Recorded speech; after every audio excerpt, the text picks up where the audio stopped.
নমস্কার, welcome to Kalyani physical academy. Kalyani physical academy তোমাদের সুস্বাগত জানাচ্ছে।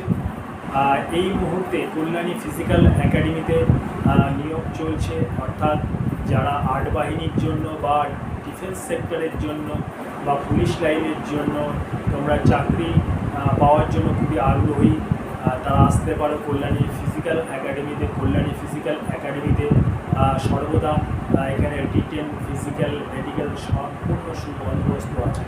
যারা আবাসিক দূর দূরান্ত থেকে আসবে তাদের এখানে সুবন্দোবস্ত আছে থাকা খাওয়ার, এবং তোমরা এসে এখানে থেকে কল্যাণীর সম্বন্ধে তোমাদের সরকারি ধারণা একটা রয়েছে।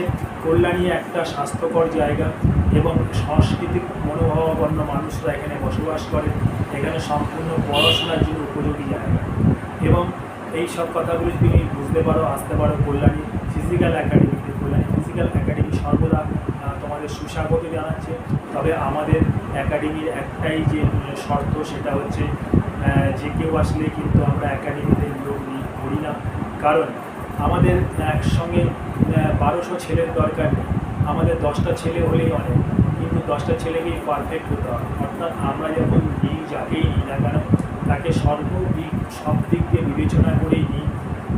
কারণ হচ্ছে তার সম্পূর্ণ মেডিকেল টেস্ট করি, হাইট মেজারমেন্ট করি, এভরিথিং করে তাকে যদি যোগ্য মনে হয় তখনই কিন্তু তাকে আমরা ভর্তি করি। কেন অন্য যারা আছে তারা কিন্তু যেমন আমরা ডিফেন্স পার্সোনাল, আমরা ফিজিক্যাল উইংয়ের সঙ্গে যুক্ত ছিলাম।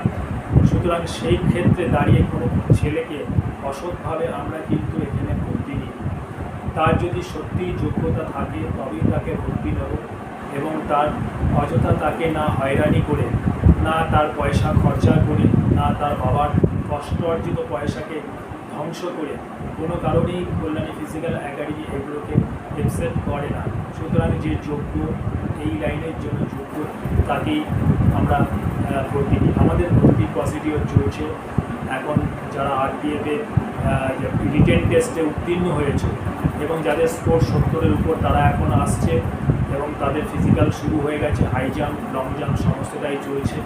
আশা করি ব্যাপারটা বুঝতে পেরেছো। জয় হিন্দ।